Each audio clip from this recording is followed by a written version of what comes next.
is game-altering. Touchdown! And the Packers vault back into the NFC Championship game. And the Packers just won't go away. It's do or die right now. And a late flag is thrown on the play. Tampa Bay is heading to the Super Bowl.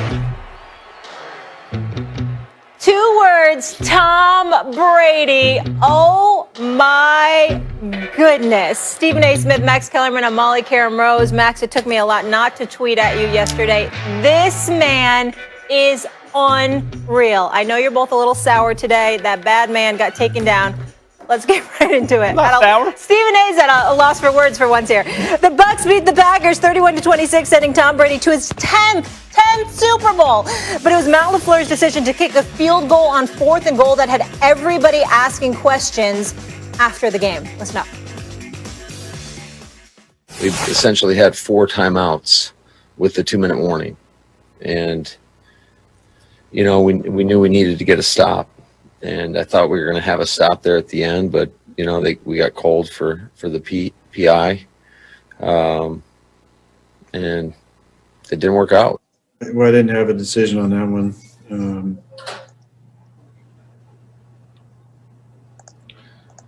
Yeah, that wasn't my decision. I thought maybe we're going to have 4 chances to go.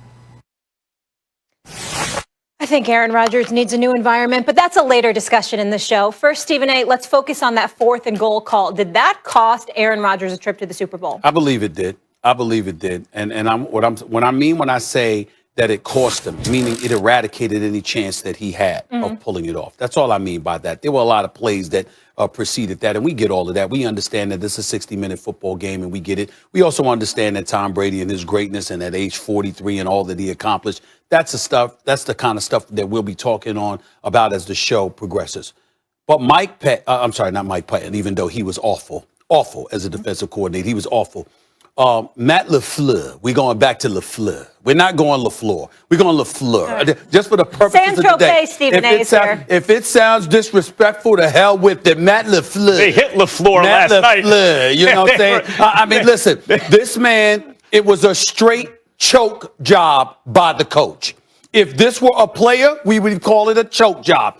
Matt LaFleur choked, coached scared, out of his damn mind, looked in over his head, and oh, by the way, at the end of the day, ended up reminding you why it was questionable why he was named the head coach of the Green Bay Packers to begin with. Because for those of you who don't remember, this was the man who presided over the 27th ranked offense in the National Football League in the Tennessee Titans when he was hired as the coach of the Green Bay Packers. In a day and age when the Eric Bieniemy, who's number 1 in practically every category, can't get a job, Matt LaFleur is the head coach of a team quarterbacked by Aaron Rodgers. You started off the season screwing him over because you had a succession plan that you put right in front of his face by drafting Jordan Love, and you ended the season by taking the ball out of the hands of a guy who is about to be named league MVP, flat out balling, 45 touchdowns, 5 interceptions. Listen, let me tell you something. I'm so disgusted with what I saw from Matt LaFleur yesterday. It's just inexcusable.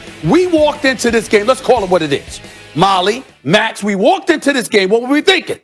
We want to see Aaron Rodgers get Tom Brady. We'll see Aaron Rodgers get Tom Brady. Now, if a Steve Kerr or a John Paxson or somebody, Max, takes the winning jump shot, who gave him the ball? It was MJ. You make that call. You don't sit. Even Phil Jackson knew better than to sit up there and have somebody else make the call other than Jordan. You give the man the ball and you say, take me to the promised land. But because of analytics and all of these folks out there talking about probabilities and all of this other stuff about your chances of converting a 4th and goal at the 8-yard line, God forbid that I give it to the man. Now, listen, I'm not letting Kevin King off the hook. Oh, my God. Oh, my God. This cornerback right here, it should be difficult for him to walk the street of any NFL city. His performance was an embarrassment. Gave up the touchdown to Mike Evans to begin the game. Gave up the touchdown at the end of the first half to Scotty Miller, letting him get behind you when there's only 6 seconds on the clock. And everybody has seen it, whether it was against the Raiders or throughout his history. Tom Brady takes chances in situations like that. And then the pass interference call when you grabbed on the dude's jersey, which ultimately led to Tom Brady then being able to convert a first down. But Matt LaFleur At the end of the day, it's your job to oversee the team. It's your job to let defensive coordinator Mike Pettin know that you can't have a cornerback in single coverage. You got no help over the top. And it's also Matt LaFleur's responsibility to recognize the fact that I've got this bad man, Aaron Rodgers, and I'm going down with the ship. He coached scared. He choked. And at the end of the day, this will be a lasting memory as far as I'm concerned. I got more to say, but the floor is yours. He did choke. He absolutely choked. If by he you mean Aaron Rodgers, why are you trying to shift the blame off of Aaron Rodgers? Read my lips. Aaron Rodgers choked. Whoa. Aaron Rodgers choked. I haven't heard anybody say that. Here's the bottom line. He and Tom Brady were playing each other, and there was enormous legacy on the line. Enormous. Because people like me, and I really believe, I'm shocked that it went down the way it did, thought, come on, everyone knows Rodgers is better than Brady. Talk to anyone who's played against either guy. They're like, of course Rodgers is better. Rodgers has all the decision-making plus much more talent. Brady was going to be great wherever he was, but lucky that he was with Belichick. And I don't care how loaded the Bucs are. Brady went to 9 Super Bowls with Belichick, barely lost 3 of them. And then goes to Tampa, and I don't care how loaded they are. He's in the Super Bowl again, year 1. Belichick was 7-9. Yeah, Brady stacked the deck in his favor, but whatever. And Brady wasn't even great last night until he needed to be. Then he made the plays. Let's go back to the end of the second half. Aaron Rodgers had 3 shots to link up with Davante Adams. They'd have scored a touchdown. They blew it. They blew it. If Rodgers had passed more accurately, they would have scored a touchdown. He was unable to link up with Davante Adams. They kicked the field goal.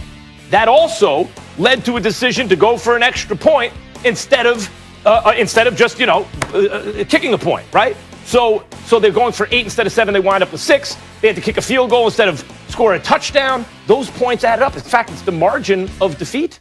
It's the margin of victory for Tampa. But that's at the end of the half. Remember how Brady responded? Took him right down the field and threw a touchdown pass. Now, what happened late in the game on the play you're talking about with LaFleur? You're trying to somehow shift the blame to LaFleur. Oh, he shouldn't have kicked the field goal. Yeah, he shouldn't have kicked the field goal. Of course, they should have gone for it. What happened on the previous play? Aaron Rodgers had daylight. He would have run it in for a touchdown. Worst case scenario for the Packers, they'd have got him on the 1-yard line. You know what would have happened? LaFleur would have gone for it. If they were on the 1-yard line, LaFleur, if it's 4th and goal, LaFleur goes for it. They weren't. Rodgers made a bad decision. Rodgers is better than Tom Brady in every single aspect of the game up until it matters most. And then Tom Brady's better than Aaron Rodgers. And that's why the Bucs are going to the Super Bowl, and in his entire career, Rodgers, who they won 13 games last year, is going to be the MVP this year, improved from last year this year. With the money on the line, didn't come through when Tom Brady did, and that's why the Bucs are going to the Super Bowl and the Packers aren't. That's just the most asinine opinion I've ever heard you give. Aaron Rodgers choked. Please. Aaron Rodgers was born. Tom Brady actually was really, really struggling in the second half with his 3 interceptions, okay? He was overthrown. He was underthrown. He threw in 3 interceptions. He missed open receivers. Don't get me started with that. That's number 1. Number 2, yes, Aaron Rodgers could have ran for the or at least come close to the goal line on the 3rd down play. I get that. Aaron Rodgers specifically said he thought he had 4 downs. He might have approached things differently in the event that he knew that the coach was going to sit up there and not go for it on 4th down because you were in a 1st and goal kind of situation. Aaron Rodgers said that. Matt LaFleur is on the record. LaFleur is on the record stating that the communication between the two should have been better. He sat up there and said he should have let him know. He should have made him recognize the kind of mindset that he had. So he wasn't communicating with his quarterback, just like he wasn't communicating with his defensive coordinator. When he sat alone, getting burnt all day, just schooled. You're going to sit up there and leave him in single coverage with no help over the top, with 6 seconds left in the half with Tom Brady as your quarterback. And then the most egregious part of it all, the 4th and goal play where you took the ball out of Aaron Rodgers' hands. Why do you do that, Max Kellerman? Let's dissect that for 1 second here. He's a 6-time champion. He's been to 9 Super Bowls. The dude's record, his play in the clutch, which Molly could articulate just as well as anybody, okay, is well chronicled. You sit up there and take the ball out of Aaron Rodgers' hands with 2 minutes and 5 seconds left because you want your defense to prevent Tom Brady from getting a first down. Not driving down the field for a tying touchdown. Not driving down the field needing a field goal. All he needed was a first down. Then we'll stop and you're going to sit up there and hand Tom Brady the ball back when all he needs is a first down? Do you have any idea how dumb that is on Matt LaFleur's part? I agree, but if not for the PI call, they would have stopped them. And